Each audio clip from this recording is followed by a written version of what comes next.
Al-Qaumi TV, bustani ya elimu na maarifa.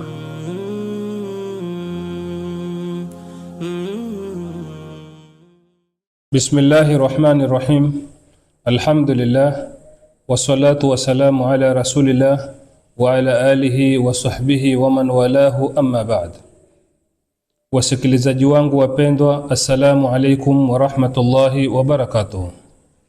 Leo siku ya Jumamosi tarehe 26 ya mwezi wa 4 mwaka 2025, tuingia katika sehemu ya 7 ya mazungumzo yetu yanayoenda kwa anwani Ijue Mahakama ya Kadhi.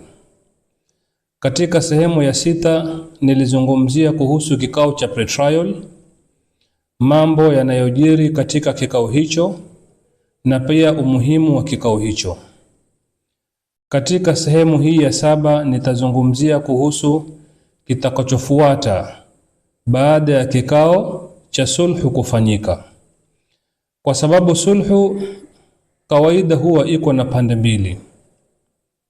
Pande ya kwanza, kesi ipelekwe kwa sulhu na mazungumzo ya faulu, na pande ya pili ni kesi kupelekwa katika meza ya sulhu na mazungumzo ya kafeli kwa bahati mbaya. Pia nitazungumzia kuhusu lugha rasmi inayofaa kutumika katika mahakama za kadhi, na pia uhalali wa mtu kuajiri wakili atakayemzungumzia kesi yake kotini. Kesi inapoenda katika meza ya sulhu na ikatokea ya kwamba mazungumzo yamefaulu, hapo sasa huwa kesi imekwisha. Mahakama itanukuu maridhiano yaliyoafikiwa na mlalamishi na mshtakiwa katika kikao hicho na kufunga kesi. Lakini ikiwa kikao cha sulhu kitafeli, hapo sasa mahakama itapeana tarehe ya kesi kusikilizwa. Ikifika siku ya kusikilizwa kesi, mlalamishi ndiye atakayeanza kuzungumza kesi yake. Akimaliza kuzungumza, ataulizwa maswali na mshtakiwa ama wakili wa mshtakiwa, na maswali yanayofaa kuulizwa huyu mlalamishi ni yale maswali yanayofungamana na kesi iliyoko kotini, ama maswali yafungamane na jambo ambalo kwamba mlalamishi amelizungumza kotini wakati akitoa ushahidi wake. Maswali haya kitaalamu yanajulikana kama cross examination. Baada ya mlalamishi kuulizwa maswali, na kama yuko na wakili wake pia atamuuliza maswali ili kuweka sawa majibu yake aliyoyatoa katika cross examination. Maswali haya kitaalamu nayo huitwa re-examination. Mlalamishi akimaliza kuzungumza, ataita mashahidi wake ambao watazungumza na pia kuulizwa maswali. Baada ya mashahidi kumaliza kuzungumza na kuulizwa maswali, mlalamishi atafunga kesi yake. Mshtakiwa naye atapewa nafasi ya kuzungumza na kuelezea upande wa kesi yake. Akimaliza ataulizwa maswali na mlalamishi ama wakili wake, na kama yuko na wakili pia naye atamuuliza maswali ili kuweka sawa majibu aliyoyatoa kwenye cross examination. Mshtakiwa anapomaliza kuzungumza, ataleta mashahidi wake ambao watazungumza na pia kuulizwa maswali. Baada ya hapo, mshtakiwa naye atafunga kesi yake. Baada ya mlalamishi na mshtakiwa wote kufunga kesi zao, mahakama itapeana muda wa wenye kushtakiana kuweka submissions. Lakini hili la submissions mara nyingi hufanyika kama kuna mawakili. Lakini kama hakuna mawakili, baada ya watu kufunga kesi, mahakama moja kwa moja hupeana tarehe ya kutoa hukumu ama judgment. Hapa kuna mulahadha kidogo nataka kuuelezea. Hili nataka liwaendee kina mama na akina dada wanaokuja kotini kufungua kesi wakidai talaka ama wakidai ndoa zao zivunjwe. Jambo ambalo kwamba wanafaa kujua ni kwamba hakuna kesi isiyokuwa na ushahidi. hasa kesi za kuvunja ndoa.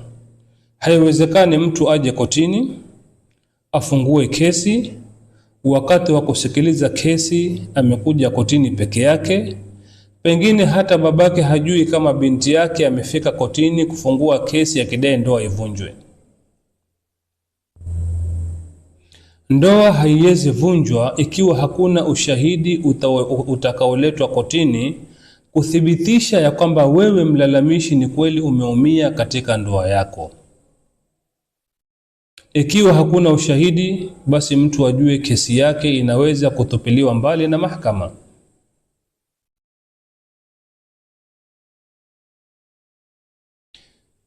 Pia kuna yale mazoea ya watu wengi, watu ambao kwamba hawapendi kuja kotini kutoa ushahidi, lakini mtu huyo yuko tayari amuotee kadhi ameingia msikitini, ama amuotee kadhi ameingia hotelini, aingie akae karibu na yeye, amuelezee story ndefu ya kesi iliyoko kotini.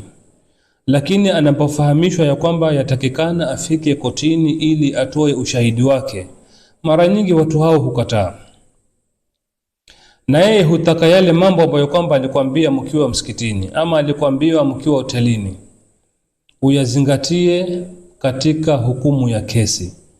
Hilo ni jambo haliwezekani.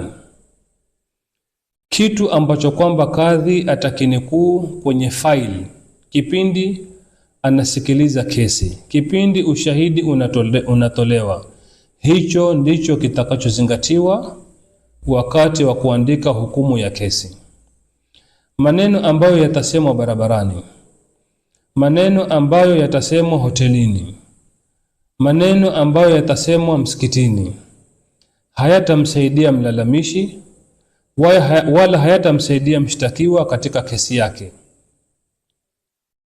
Jambo ambalo kwamba napenda kusisitiza ni kwamba watu wawe tayari kuja kotini kutoa ushahidi, ili ushahidi huo uweze kumsaidia yule aliyekuja kotini akidai anadhulumika katika ndoa yake. Na Mwenyezi Mungu Subhanahu wa Ta'ala ndani ya Qur'ani, hasa suratul Baqara, ameshatuambia wala taktumu shahada waman yaktumha fa innahu athimun qalbuhu wallahu bima ta'maluna alim. Wala musifiche ushahidi. Ukiwa wewe umeshuhudia jambo, mathalan waishi nyumba moja na jirani yako, umeshuhudia kweli ya kwamba huyu mwanamke yuumia katika ndoa yake, huyu bwana yuampiga, yuamnyanyasa, hamlishi, ni jukumu lako huyu binti anapokuja kotini kufungua kesi, wewe umsaidie kwa ushahidi. Unapoficha ushahidi wako, unapokataa kumsaidia kutoa ushahidi, basi ujue wewe umeingia katika kundi la wenye kudhulumu, kwa sababu ushahidi wako ndio utakomsaidia mlalamishi aliyefika kotini akiomba usaidizi. Napenda pia hapa kugusia kuhusu lugha rasmi ambazo zinafaa kutumika kotini kwa kadhi. Muongozo wetu wa koti, Qadhi's Rules, Rule 166 ya Qadhi's Court Practice and Procedure Rules 2020 inaelezea ya kwamba lugha rasmi zinazopaswa kutumika kotini kwa kadhi ni lugha ya Kizungu na lugha ya Kiswahili. Sasa ikiwa mlalamishi ama mshtakiwa ama shahidi hajui Kiswahili wala hajui Kizungu, basi itabidi mahakama itafute mkalimani ama translator ambaye atafika kotini na kutafsiri lugha ya mtu huyo kuileta katika lugha ya Kiswahili ama lugha ya Kizungu, ndio mahakama iweze kunukuu maneno hayo. Makaratasi yoyote ambayo kwamba mlalamishi ama mshtakiwa atayaweka kotini katika faili yake kama ushahidi, ni lazima yawe kwa lugha ya Kiswahili ama lugha ya Kizungu. Ikiwa mtu ataleta makaratasi yake yameandikwa kwa lugha ya Kiarabu, lugha ya Kifaransa, lugha ya Kibaluya, lugha ya Kikauma ama lugha nyingine yoyote ile isiyokuwa ya Kiswahili ama Kizungu, itamlazimu mtu huyo atafute mjuzi wa kutafsiri, mjuzi wa kutafsiri hiyo lugha na kuileta katika lugha ya Kiswahili ama lugha ya Kizungu. baada ya kutafsiri ama baada ya makaratasi kutafsiriwa, pia yatapelekwa makaratasi hayo kwa wakili ama hata kotini. Lengo ni kwamba yagongwe muhuri wa kuthibitisha kwamba yamebeba tafsiri sahihi, to be certified as true copy of that translation, ndiyo ayalete kotini yakubaliwe. Mara nyingi ama ni mazoea ya watu wengi ya kwamba makaratasi ya kesi, plaint, petition, statement of defense, reply to petition, lazima ziandikwe kwa lugha za Kizungu. Ndivyo tulivyozoea, ndivyo watu wengi walivyozoea. Lakini kwa mtazamo wangu na watu ambao kwamba mara nyingi wanakuja mahakamani mimi nikiwahudumia, mimi nasema sioni tatizo mtu akiandika kesi yake kwa lugha anayoielewa. Ikiwa ni mtu yuelewa Kizungu vizuri, sawa, andika ama andikiwa karatasi zako kwa lugha ya Kizungu.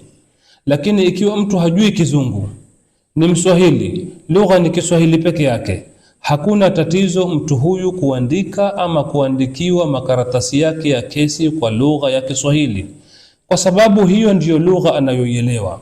Na sisi tunachotaka kotini huwa ni fairness, upatikane usawa, ipatikane haki.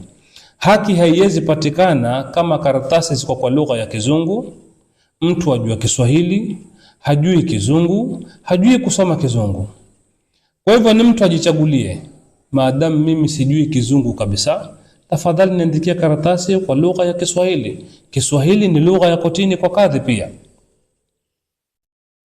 Jambo jingine la muhimu ambalo kwamba napenda pia kukumbusha watu ni kwamba mtu anapoajiri wakili ili amzungumzie kesi yake kotini, kuna umuhimu sana, ikiwa hajui Kizungu, amfahamishe wakili ya kwamba anapokuja kotini atumie lugha ya Kiswahili katika kuzungumza kesi yake.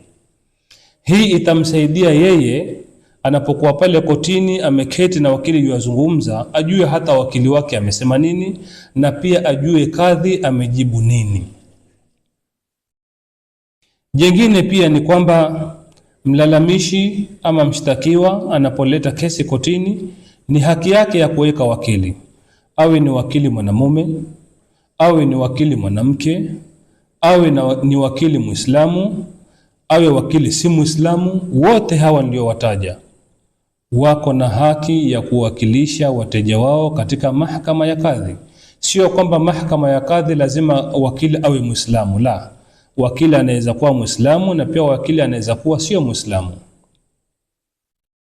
Kwa leo tutakomea hapa, na siku ya Jumanne insha Allah itawajilia sehemu ya 8 ya mazungumzo yetu, na hapo nitazungumzia kuhusu hukumu ama judgment inayotolewa kotini.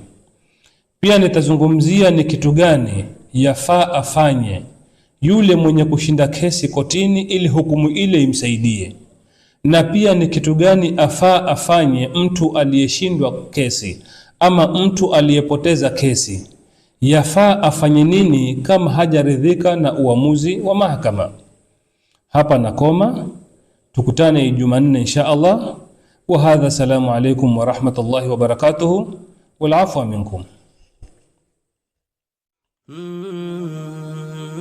Al-Qaumi TV, bustani ya elimu na maarifa.